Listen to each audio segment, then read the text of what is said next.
High বন্ধুরা, good morning. এই দেখো, আমরা যেহেতু উত্তরবঙ্গে থাকি, সেখানে হাতির বাস। হাতি প্রতিদিন রাতেরবেলা করে আসে,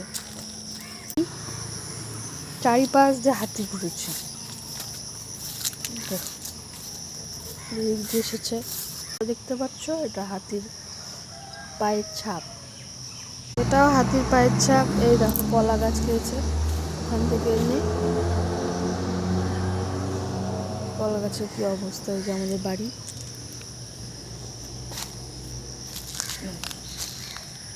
যারা যারা উত্তরবঙ্গে থাকো তারা তো চেনোই, তাদের বাড়ি জলপাইগুড়ি, জলদাপাড়া, এইদিকে আলিপুরদুয়ারে, তারা তো চেনোই কী করে হাতি এসে। এভাবে হাতি এসে আর একদিন এসেছিলো, কী অবস্থা।